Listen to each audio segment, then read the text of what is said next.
त्रिभुवन मालिकेच्या आजच्या भागामध्ये आपण पाहत आहोत की गिरिजा आणि त्याचसोबत वासंती ह्या दोघी जणी एका ठिकाणी बसलेल्या असतात आणि तेव्हा गिरिजा म्हणत असते, हे बघा आई, रुद्रच्या आत्तापर्यंतच्या वागण्यावरून मला असं कधीच जाणवलं नाही किंवा ते रागराग करतील किंवा ते तुमचं काही ऐकून घेणार नाहीत, ही गोष्ट मला आतापर्यंत कधीच काही वाटली नाही. मग आपण त्यांना हे सगळं काही सांगूयात असं मला वाटतंय. तेव्हा वासंती म्हणत असते, नाही ग, रुद्र माझा मनाने खूप चांगला मुलगा आहे आणि तुला सांगू का, तो एक माणूस म्हणून सुद्धा फार चांगला आहे. पण त्याला हे सगळं नाही सहन होणार. पण आई, का नाही सहन होणार? मला एक गोष्ट सांगा आई, अशी कोणती गोष्ट झाली होती की ज्यामुळे रुद्र तुमचा एवढा रागराग करतात किंवा तुमच्याशी बोलत नाही आहेत वगैरे वगैरे. तेव्हा वासंती म्हणत असते, ह्या सगळ्या गोष्टीला उर्वशी जबाबदार आहे. खरं तर तुला एक गोष्ट सांगू का, मला नागेश्वरसोबत लग्न करायचं नव्हतं, पण नागेश्वरनी माझ्यासोबत जबरदस्ती लग्न केलं. जेव्हा मी लग्न करून घरात आले तेव्हा नागेश्वरचा तो खरा काळा चेहरा मला समजू लागला. तेव्हाच मी ते घर सोडण्याचा निर्णय घेतला. पण जेव्हा निर्णय घेतला आणि तेव्हा मला समजलं की मी प्रेग्नेंट आहे, मग मी विचार केला, नाही, माझ्याबरोबर त्या निष्पाप जीवाचा काय दोष आहे? मी त्या निष्पाप जीवाला नाही असं काही करू शकत आणि म्हणूनच मी पुन्हा त्याच घरामध्ये राहण्याचा आणि रुद्रला जन्म देण्याचा विचार केला. पण तुला सांगू का, रुद्र हळूहळू मोठा होऊ लागला. एक वेळा आम्ही असंच बाहेर फिरायला गेलो होतो तेव्हा माहिती नाही पण रुद्र कसं काय त्या तलावात पडला. रुद्र त्या तलावात पडला आणि त्यानंतर मात्र उर्वशीनं त्याच गोष्टीचा खूप मोठा बाऊ केला आणि म्हणायला लागली की तुझ्या आईचं तुझ्याकडे लक्षच नाही आहे. तुझ्या आईला तू नको होता आणि जेव्हा ती प्रेग्नेंट होती तेव्हा मात्र ती तुला मारायला निघली होती. हे सगळं उर्वशीने त्याच्या मनावर बिंबवलेलं आहे बघ. आणि त्यामुळे त्याला असं वाटतंय की इकडे मला तो नको होता आणि मी ॲबॉर्शन करायला निघालेले होते आणि त्याचमुळे तो एवढा माझा रागराग करतो. पण तुला एक गोष्ट सांगू का, माझा रुद्र एक माणूस म्हणून खूप चांगला आहे ग, असं इकडे ती बोलत असते. जेव्हा जेव्हा रुद्र माझ्याजवळ यायचा तेव्हा तेव्हा उर्वशी मध्येच यायची आणि त्याला घ्यायची आणि घेऊनच लगेच आता इकडे म्हणायची, अरे हे बघ रुद्र, तुला सांगितलं ना, ती बाई कशी आहे, ती तुझी आई म्हणण्याच्या सुद्धा लायकीची नाही आहे वगैरे. ह्या सगळ्या गोष्टी ती त्याला सांगायची आणि इथून पुढे तिच्याकडे अजिबात जायचं नाही आहेस किंवा तिच्याशी बोलायचं सुद्धा नाही आहेस, हे सगळं उर्वशी सांगायची. तेव्हा आता गिरिजा उठून उभी राहते आणि तिचे डोळे पुसत असते. म्हणत असे, आई बाद झालं आता. आता तुमचे रडण्याचे सर्व दिवस गेले आहेत. आता तुम्ही रडायचं नाही, तर आता तुम्ही फक्त आणि फक्त हसायचं. आतापर्यंत तुमच्या आयुष्यामध्ये तुम्हाला आनंदी ठेवायला आणि आनंद आणायला कोणी नव्हतं. पण आता तुमच्या आयुष्यात ही गिरिजा आलेली आहे. तुम्ही आता एकट्या नाही आहात. मी तुम्हाला शब्द देते, काही जरी झालं ना तरीसुद्धा इथे जे काही रुद्र आहे ते तुम्हाला आई म्हणतील आणि त्याचबरोबर तुम्ही किती काळजी करता आणि रुद्र फक्त तुमचेच आहेत, हे मी तुम्हाला मिळवून देण्याचा पूर्ण प्रयत्न करेन. आता हसा बरं. आता ही गिरिजा तिच्या सासूबरोबर, तिच्या आईबरोबर कायम असणार आहे, असं सुद्धा आता इकडे गिरिजा बोलू लागते. आता हे सगळं काही बोलल्यानंतर आपण पाहतो की वासंती म्हणत असते, खरंच सांगू का गं, जेव्हापासून तू ह्या घरामध्ये आलीस ना, तेव्हापासून ह्या घराला घरपण आलेलं आहे आणि मला सुद्धा फारच आनंद आणि फार छान वाटतंय बघ, जेव्हापासून तू ह्या घरामध्ये आली आहेस. खरंच तुझं कौतुक करावं तेवढं कमी आहे बघ, असं सुद्धा आता इकडे ती बोलत असते. आता हे सगळं काही बोलल्यानंतर आपण पाहतो की लगेचच आता इकडे वासंती म्हणत असते, हो, पण काही जरी झालं ना तरीसुद्धा त्या नागेश्वरचं. तेव्हा गिरिजा म्हणत असते, आई तुम्ही नका काळजी करू. आत्तापर्यंत जेव्हा जेव्हा आम्ही संकटात होते, जेव्हा जेव्हा आम्हाला एकटं वाटायचं ना, तेव्हा तेव्हा मी नेहमीच देवी आईकडे यायची आणि ह्या देवी आईकडे आल्यानंतर मला ना माझ्या सर्व प्रश्नांची उत्तरं मिळायची. आजसुद्धा अगदी देवी आईच आपल्याला ह्या सगळ्या संकटातून मार्ग दाखवण्याचा आणि बाहेर काढण्याचा नक्कीच देवी आई प्रयत्न करेल, असं सुद्धा ती इथे म्हणत असते. हीच माझी जी देवी आई आहे, ह्या देवीच्या मंदिरातून तिने मला कधीच परत पाठवलं नाही. तिनेच मला मार्ग दाखवला आहे आज मी तुम्हाला आई शब्द देते, काही जरी झालं ना तरीसुद्धा इथे तुम्हाला तुमचा मुलगा रुद्र हा मिळेल. आणि त्याहूनही सगळ्यात महत्त्वाचं म्हणजे तुम्ही आई म्हणून किती चांगल्या आहेत हे सुद्धा इथे समजेल, असं इकडे ती बोलत असते. त्याचबरोबर त्या नागेश्वरचं आणि उर्वशी आत्याचं कसं भांडं फोडायचं, कशा पद्धतीने त्यांनी केलेल्या त्या सगळ्या कारनाम्यांचा पर्दाफाश करायचा, हे सगळं आपण दोघी मिळून करू, अशी शपथ आता इथे गिरिजाने घेतलेली असते. तेव्हा वासंती तिच्या गालाला हात लावते आणि तिला आशीर्वाद देत असते. तेव्हा इकडे गिरिजाला खूप छान वाटत असतं. आता दोघीजणी घरी जातात आणि घरी गेल्यानंतर रुद्र मात्र आज लवकरच आलेला असतो. रुद्रने गिरिजासाठी छान असा मोगऱ्याचा गजरा आणलेला असतो आणि मोगऱ्याचा गजरा आणल्यानंतर तो गिरिजासमोर उभा असतो. आणि तेव्हा गिरिजा म्हणत असते, काय झाले रुद्र? तेव्हा लगेच आता रुद्र म्हणत असतो, मी तुमच्याकरिता काहीतरी आणलेलं आहे. तेव्हा गिरिजा म्हणत असते, काय आणलेलं आहे माझ्याकरिता? तेव्हा रुद्र हातामध्ये असलेला जो काही मोगऱ्याचा गजरा आहे तो गिरिजासमोर करतो आणि म्हणत असतो, हे आणलंय. तेव्हा गिरिजा म्हणत असते, हे आणि माझ्यासाठी का बरं? तेव्हा रुद्र म्हणत असतो, त्याचं काय आहे ना, इथे आपलं जे काही एन्जॉय आहे ना, तिथे नेहमीच एक हारवल्या मावशी बसतात. त्या मला आत्तापर्यंत नेहमीच गजरा घे म्हणायच्या. पण तेव्हा मी टाळायचो. पण आता त्या म्हटल्या, अरे तू आत्तासुद्धा गजरा घेत नाही आहेस, कारण आता तर तुझं लग्न झालं आहे ना, मग लग्न झाल्यानंतर तू गजरा घ्यायला हवास ना, असं त्या म्हणायला लागल्या. आणि त्यामुळे मग मी हा गजरा घेतला. तेव्हा गिरिजा म्हणत असते, अच्छा, म्हणजे त्या मावशीने तुम्हाला सांगितलं गजरा घ्या आणि म्हणूनच तुम्ही गजरा घ्यायला लागलेला आहात? नाही नाही, अगदी तसंच नाही, पण नवऱ्याने कधीतरी बायकोला गजरा आणावा म्हणून मी हा गजरा आणलेला आहे. तेव्हा आता गिरिजा म्हणत असते, रुद्र, तुम्ही हा गजरा आणलाय ना, तर मला ह्या गजरा पाहून फार आनंद झालेला आहे. पण तुम्हाला एक गोष्ट सांगू का, सगळ्यात महत्त्वाची म्हणजे की हे बघा ना, आता इकडे सगळ्यात महत्त्वाचं म्हणजे तुम्ही हा गजरा जो आहे ना, तो आईसाहेबांना द्या. तेव्हा लगेच आता रुद्र म्हणत असतो, का बरं? म्हणजे आईसाहेबांसाठी इथे आता आबासाहेब गजरा आणत असतील ना? तेव्हा गिरिजा म्हणत असते, मग असं कुठं आहे की फक्त नवऱ्यानेच बायकोसाठी गजरा आणायचा? असं अजिबातच नाही. एक मुलगासुद्धा त्याच्या बायकोसाठी गजरा आणू शकतो ना. मग तसंच का? काय झालं? तुम्हाला तुमच्या आईचा राग येतोय का? तेव्हा रुद्रला ते सगळं काही आठवत असतं. कशा पद्धतीने इथे उर्वशीने त्याच्या मनावर ते सगळं काही बिंबवलं आहे आणि कशा पद्धतीने उर्वशीने त्याला सांगितलेलं आहे की इथे तुला ही जी काही वासंती आहे ती मारायला निघालेली होती आणि तिला तू नको होतास म्हणून. ह्या सगळ्या गोष्टी उर्वशीने केलेल्या असतात आणि ते त्याला आठवतं. तेव्हा तो म्हणत असतो, नाही नाही, असं काही नाही आहे, असं काही नाही आहे ना. मग ठीक आहे, हा जो काही गजरा आहे ना तो घ्या आणि तुम्ही आईंना द्या. बघा, त्यांनासुद्धा आनंद होईल आणि त्यांना असं सांगा की हा गजरा तुम्ही त्यांच्यासाठी आणला आहे. तेव्हा लगेच आता इकडे जो काही रुद्र आहे तो तिथून निघतो आणि त्याच्या आईच्या म्हणजेच वासंतीच्या खोलीकडे निघालेला असतो. आता वासंतीच्या खोलीकडे गेल्यानंतर इकडे तो म्हणत असतो, आई साहेब. आता लगेचच इकडे ती म्हणत असते, काय झालं, बोल ना रुद्र. तेव्हा रुद्र म्हणत असतो, काही हवंय का रे रुद्र तुला? वासंती विचारते. तेव्हा रुद्र म्हणतो, नाही आई साहेब, मी तुमच्यासाठी गजरा आणलेला आहे. काय? माझ्यासाठी गजरा? का बरं? नाही, काही नाही, असंच आणला, हे घ्या तुमच्यासाठी. तेव्हा रुद्रने तो जो काही गजरा आहे तो इथे समोर केलेला असतो आणि गजरा समोर केल्यानंतर आता वासंतीला तर अक्षरशः भरून आलेलं असतं. कारण आत्तापर्यंत त्याच्या मुलाने ह्या सगळ्या गोष्टी तिच्याकरिता कधीच केलेल्या नव्हत्या आणि आज चक्क गजरा आणलेला आहे. ही गोष्ट मात्र तिच्यासाठी खूपच जास्त नवीन होती. आणि जेव्हा इकडे तो गजरा देत असतो, म्हणत असतो, हे घ्या आईसाहेब, हा गजरा तुमच्यासाठी आहे. तेव्हा खरंच मी तुमच्यासाठी आणलेला आहे, असं सुद्धा तो इथे बोलू लागतो. तेव्हा लगेच आता इकडे जी काही वासंती आहे ती म्हणत असते, अरे वा रुद्र, खरंच खूप छान आहे रे गजरा.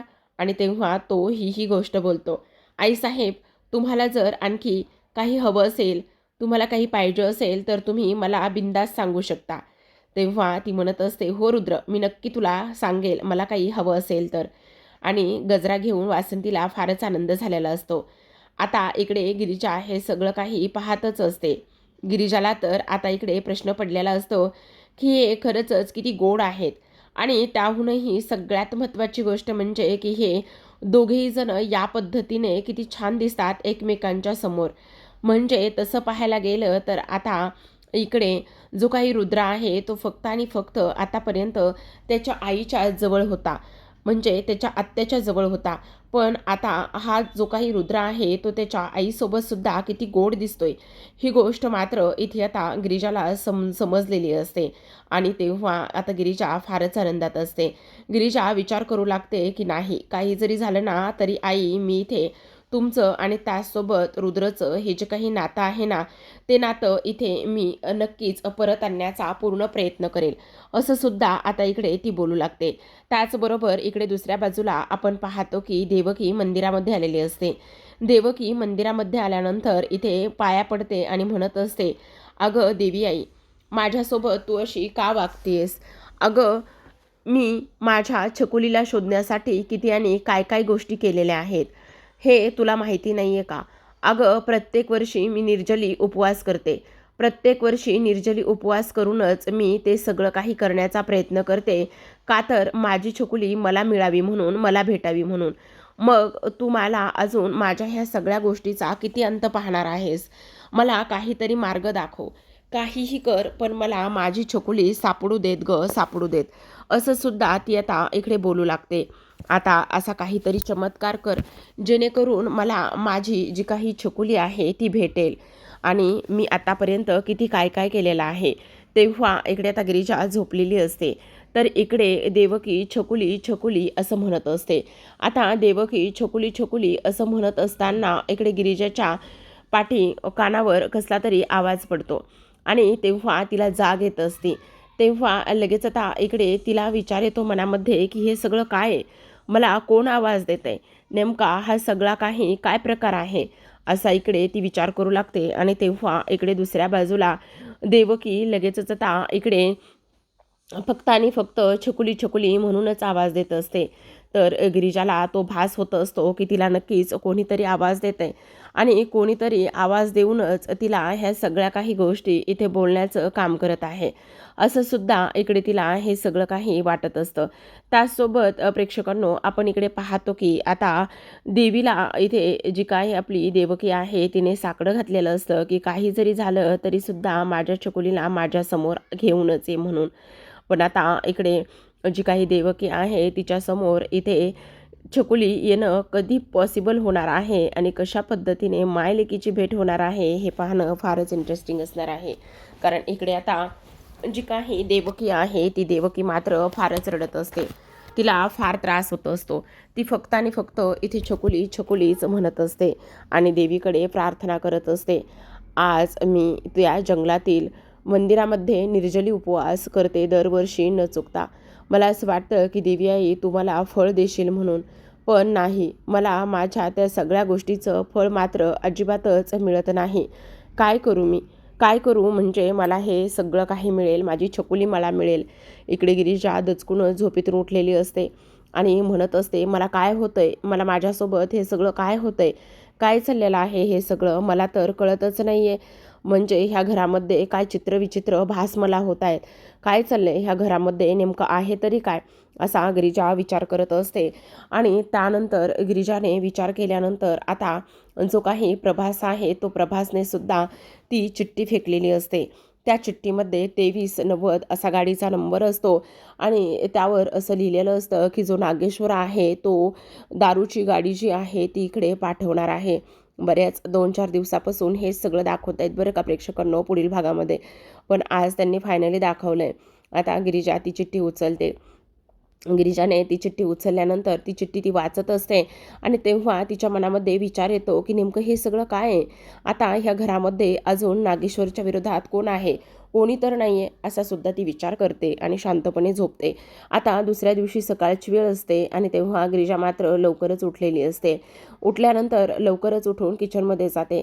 तेवढ्यातच तिथे वासंती येते आणि वासंती आल्यानंतर म्हणत असते, अगं गिरिजा, काय हे लवकर उठलीस वाटतं आणि तिळाचे लाडू बनवलेस पण? तेव्हा ती म्हणत असते, हो आई साहेब, आता संक्रांत आहे ना म्हणून बनवून घेतले. सॉरी, माफ करा, पण मी केले ना बरोबर, म्हणजे बनवायला हवे होते ना. अगं असं काय करतेस? तुझंच घर आहे हे, असं विचारायचं काय त्याच्यामध्ये? बनवलेस ना, फारच छान केलंस बघ. मग आता तेवढ्यातच इथे रुद्र येतो. तेव्हा गिरिजा म्हणत असते, खरं तर मोनूला ना तिळाचे लाडू फार आवडायचे. म्हणजे तो काय करायचा माहिती आहे का, गरम असतानाच त्यामध्ये हात घालायचा आणि गरम असतानाच त्या तिळाच्या लाडूमध्ये हात घातल्यानंतर मी त्याला ओरडायची. सेम आता रुद्रने सुद्धा तेच केलेलं असतं. त्या तिळाच्या लाडूमध्ये हात घातलेला असतो आणि तेव्हा रुद्र म्हणत असते, 1 मिनिट, तुम्ही काही लहान आहात का, मोठे आहात ना? तेव्हा तो म्हणत असतो, मी नवरदेव आहे ना? तेव्हा गिरिजा म्हणते, ते फक्त लग्नापुरतेच नवरदेव, लग्न झालं की फक्त तुम्ही उरता नवरा. तेव्हा तो म्हणत असतो, नवरा? तेव्हा गिरिजा लाजते आणि म्हणत असते, असं काय करताय, आईसाहेब आहे तिथे. तेव्हा लगेच आता गिरिजा म्हणत असते, बरं ठीक आहे, तुम्हाला लाडू खायचे आहेत ना, तर आपण एक काम करूया, देवीला नैवेद्य दाखवूया आणि थोरा मोठ्यांना तिळगुळ देऊया आणि त्यानंतर तुम्ही लाडू खाऊ शकता. तेव्हा रुद्र म्हणत असतो, हो आता बायकोची अज्ञे सराख होते. मग आता बायकोचं तर सगळं काही मला ऐकावंच लागणार आहे ना, त्यात काही वेगळं नाहीच आहे, असं सुद्धा तो इकडे बोलू लागतो. तेव्हा आता गिरीजा आणि त्याचबरोबर हे तिघेही जण देवीसमोर येऊन हात जोडतात, नमस्कार करतात आणि त्याचबरोबर तिळाच्या लाडवाचा नैवेद्य दाखवतात. आता वासंती प्रार्थना करत असते, माझ्या ह्या दोन्ही मुलांचा संसार मार्गी लागला आहे, अशीच त्यांच्यावर कृपादृष्टी राहू दे, त्यांना सुखाने संसार करू दे आणि त्याचबरोबर गिरिजामुळे इथे ह्या घरामध्ये आनंद आला आहे तो टिकून राहू दे. तर इकडे रुद्र म्हणत असतो, हे देवी आई, आतापर्यंत गिरिजाला माझ्या मनातील प्रेम मी सांगू शकलो नाही, पण त्यांना ते कळेल ह्याची मला ताकद दे. तर गिरिजा म्हणत असते, हे देवी आई, घरामध्ये तिळगुळाचा गोडवा आणि कडवटपणा बाहेर जाऊ दे आणि गोडवा घरामध्ये कायम राहू दे. आता ती वासंतीला तिळगुळ देते आणि आई तिळगुळ घ्या, नेहमीसारख्याच गोड बोलत राहा. रुद्र, तुम्ही द्या ना आईला तिळगुळ. तेव्हा रुद्रसुद्धा वासंतीला तिळगुळ देतो आणि म्हणत असतो, तिळगुळ घ्या आईसाहेब आणि गोड गोड बोला. तेव्हा लगेच आता इकडे तो म्हणत असतो, मला आता. तेव्हा ती म्हणते, आता आत्याबाई आल्यात ना, आत्याबाईंना तिळगुळ देते. आता इकडे आत्याबाई आल्याबरोबर म्हणत असते, तिळगुळ हाताने फुटतात का एखादा हातोडा देऊ फोडायला. तेवढ्यातच रुद्र तिच्याकडे पाहतच असतो. तेव्हा लगेचच आता इकडे गिरिजा म्हणत असते, आत्याबाई हे घ्या तिळगुळ. तेव्हा ती म्हणते, नको आहे मला. तेव्हा रुद्र म्हणत असतो, आत्याबाई असं काय करताय, घ्या ना तिळगुळ. नाही नाही, म्हणजे काय आहे ना, माझं डाएट आहे ना म्हणून नको म्हटलं. आत्या, एका दिवसाचं डाएट गेलं उडत, घे बरं तिळगुळ तू पटकन. तेव्हा आता इकडे उर्वशीसमोर कोणताच पर्याय शिल्लक राहत नाही आणि ती तिळगुळ घेते. तिळगुळ आता रागानेच हातामध्ये घेते आणि मूठ आवळत असते. तेव्हा रुद्र म्हणतो, अगं आत्या खा ना तिळगुळ. तेव्हा ती म्हणत असते, नाही नाही, खाईल ना, नंतर खाऊन बघेल.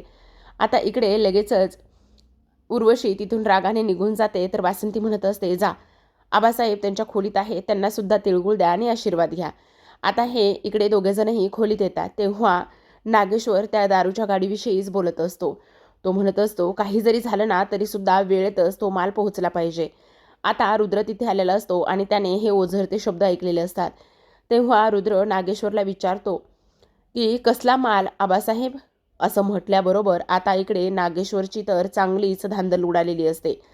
त्याला तर कळतच नाही काय बोलावं आणि काय नाही. तर आता प्रेक्षकांनो, आजच्या भागामध्ये एवढंच. उद्याचा भाग फारच इंटरेस्टिंग असा असणार आहे, कारण उद्याच्या भागामध्ये आपण पाहतो की गिरिजा आता इकडे रुद्रला तिळगुळ देत असते. रुद्रला तिळगुळ देत असताना इकडे आता तो म्हणत असतो, नाही, अगोदर घरातील सगळ्या थोरा मोठ्यांना. तेव्हा गिरिजा म्हणत असते, झाले ना थोरे मोठे सगळे. तेव्हा लगेच रुद्र म्हणत असतो, नाही झाले अजून, चला मी सांगतो कोण राहिले ते. असं म्हणून आता गिरिजा लगेचच रुद्र हे दोघेजण त्या मंदिरामध्ये येतात. तिथे देवकी बसलेली असते. देवकी पटकन तिथून बाजूला जाते आणि देवकी पटकन बाजूला गेल्यानंतर इथे तो म्हणत असतो, तुमच्या आईला तुम्ही तिळगुळ देणार नाही आहात का? तेव्हा लगेच आता इकडे जी काही आपली गिरिजा आहे ती तिथे असलेल्या त्या नाव जे काही काढलेलं आहे त्याच्यावरती तिळगुळाची वाटी धरते आणि तिथे तिळगुळाची वाटी धरल्यानंतर म्हणत असते, आई तिळगुळ घे आणि गोड मानून घे ग. असं म्हणूनच ती आता तिळगुळ देत असते. त्याचसोबत इकडे देवकी हे सगळं काही पाहत असते. नागेश्वरच्या गाडीचा काहीतरी प्रॉब्लेम झालेला असतो, त्यामुळे सुभानराव आणि ते दोघेजण निघालेले असतात. आता ते दोघेजण निघाल्यानंतर तो कचकन ब्रेक दाबतो. तेव्हा नागेश्वर म्हणतो, वेडा आहे का सुभानराव, काय केलंय तू हे, अशा पद्धतीने ब्रेक कसा काय दाबू शकतो? तेव्हा सुभानराव म्हणत असतात, अहो आबासाहेब, ते गाडीसमोर एक बाई आलेली आहे ना, त्यामुळेच ते ब्रेक दाबता नाही आलं नीट. आता इकडे जो काही नागेश्वर आहे तो बाहेर पाहतो, तर बाहेर कोण असतं, तर देवकी असते. नागेश्वर देवकीला ओळखतो आणि देवकी म्हणते, नागेश्वर. तर आता प्रेक्षकांनो काय होईल पुढे